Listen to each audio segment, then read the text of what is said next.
Hello friends, welcome to my channel knowledge hub. Last class में हमने quadrilateral के बारे में पढ़ा था और हमने टाइप्स ऑफ क्वाड्रिलेटर सीखे थे। आज हम सीखेंगे टाइप्स ऑफ क्वाड्रिलेटर कौन कौन से होते हैं, इनके बारे में पढ़ेंगे। टाइप्स ऑफ क्वाड्रिलेटर होते हैं, पहला होता है स्क्वायर, सेकंड होता है रेक्टेंगल, थर्ड है parallelogram, fourth is rhombus, fifth is trapezium and sixth is kite. तो हमारे पास 6 टाइप्स ऑफ क्वाड्रिलेटर्स है। अब हम पहला पढ़ेंगे स्क्वायर। स्क्वायर के बारे में क्या बात कही गई है? स्क्वायर क्या होता है? स्क्वायर के बारे में एक बात की गई है कि जिसके 4 साइड्स इक्वल होते हैं। दिस 4 साइड्स और इक्वल। तो हमारा इसके लिए फर्स्ट पॉइंट क्या है कि all the 4 sides are equal. हमारे स्क्वायर की 4 साइड्स इक्वल होती हैं। एंड इसके बारे में एक सेकंड पॉइंट और बोला गया है कि अपोजिट्स साइड्स आर पैरेलल।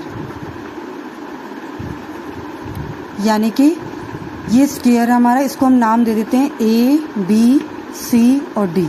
ये हमारा स्क्वायर है। इसके 4 sides 1 2 3 4 sides are equal and opposite sides are parallel होती हैं। सेकंड हमारा पॉइंट है रेक्टेंगल। सेकंड हमारा क्या है? रेक्टेंगल। इसके बारे में क्या क्या बात बोली गई है? इसमें क्या होता है? अपोजिट साइड्स इक्वल होती है। स्क्वायर में 4 साइड्स इक्वल होती हैं, रेक्टेंगल में अपोजिट साइड्स इक्वल होती हैं। तो हम क्या लिखेंगे कि इसको भी हम नाम दे देते हैं ए, बी, सी और डी। तो हम कहेंगे फर्स्ट पॉइंट इसका क्या है, इसकी प्रॉपर्टी क्या बनेगी? Opposite sides are equal. कहने का मतलब है अपोजिट साइड्स कौन कौन सी? ए डी बराबर है बी सी के और ए बी बराबर है सी डी के। ठीक है, तो opposite sides are equal. Second point इसके बारे में क्या है? Each angle is right angle. Right angle हमारा कौन सा होता है? 90 डिग्री। कौन सा हमारा? Each angle is 90 degree. कहने का मतलब है कि ये वाला एंगल, ये वाला, ये और ये angle A is equal to angle B is equal to angle C is equal to angle D. सारे के सारे हमारे कौन से हैं? 90 डिग्री के। Right angle means 90 degree. अब इसके लिए थर्ड पॉइंट और क्या बोलेंगे? इसके जो डायगोनल्स हैं, diagonals are equal in length and bisect each other. अब डायगोनल्स कौन से होते हैं? इसके डायगोनल्स होते हैं अगर हमने ए पॉइंट और सी पॉइंट को मिला दिया और डी और बी को मिला दिया तो डायगोनल्स हमारे कौन कौन से हुए? A C and B D are diagonals. क्या है ये? डायगोनल्स। तो ये जो डायगोनल्स होते हैं हमारे रेक्टेंगल्स में, जितने भी डायगोनल्स होते हैं, ये एक दूसरे को बाइसेक्ट कर रहे हैं, यहाँ पे कट कर रहे हैं और ये लेंथ में इक्वल होंगे। यानी जितना ए सी होगा उतना ही बी डी होगा। तो ये हमारा हो गया रेक्टेंगल के बारे में थर्ड पॉइंट। अब हम नेक्स्ट वो देखते हैं कि नेक्स्ट क्या है हमारा? पैरेललोग्राम। पैरेललोग्राम के बारे में हम देखते हैं इसकी प्रॉपर्टी क्या होती है। पैरेललोग्राम की प्रॉपर्टी होती है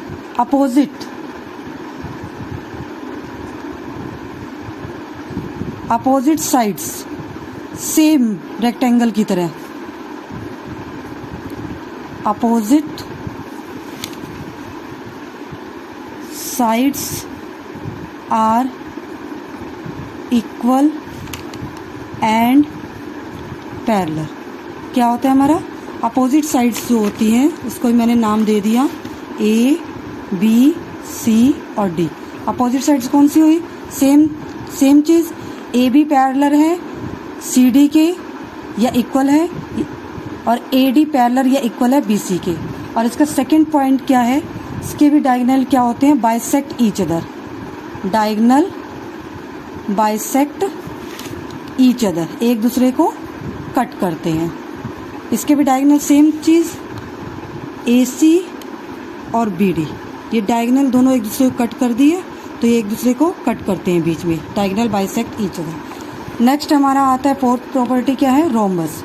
रोम्बस के बारे में अगर हम बोलेंगे, रोम्बस क्या है? दिखने में स्क्वायर की तरह है, ठीक है, 4 साइड्स इक्वल है। एक्चुअली रेक्टेंगल और पैरेललोग्राम की प्रॉपर्टी सेम रहती है, स्क्वायर और रोम्बस की सेम रहती है। तो इसका फर्स्ट पॉइंट हम देखेंगे क्या होता है। 4 sides, all 4 sides are equal,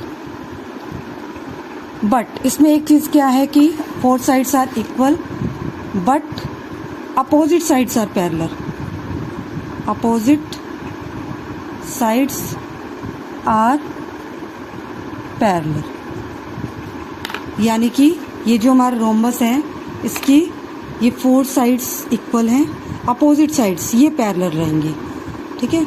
ये पैरेलल है इस लाइन के और ये पैरेलल है इस लाइन के, ठीक है। और इसका सेकंड पॉइंट क्या है कि अपोजिट एंगल्स आर इक्वल। क्या बोलेंगे इसका? Opposite angles are equal, opposite angle. और इसमें अपोजिट एंगल कौन कौन से होंगे? ये वाला एंगल और ये वाला एंगल। इसमें नाम दे दूं A, B, C और D। तो एंगल क्या बोलेंगे हम इसको? Angle A is equal to angle C और बोलेंगे angle B is equal to angle D। तो angle B is equal to angle D हो गया। Opposites angle are equal. और थर्ड इसका क्या है?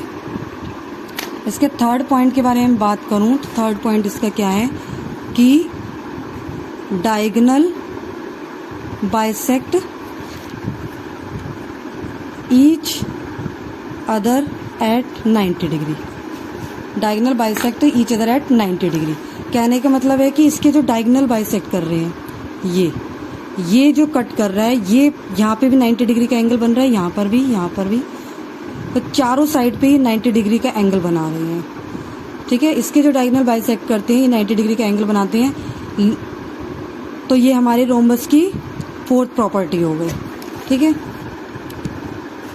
आई होप आपको क्लास पसंद आई होगी। आप मेरे चैनल को लाइक, सब्सक्राइब और शेयर ज़रूर करेंगे। पूरी कोशिश की जाएगी कि आपको कंसेप्ट अच्छे से क्लियर हो, ठीक है। Okay, thank you very much.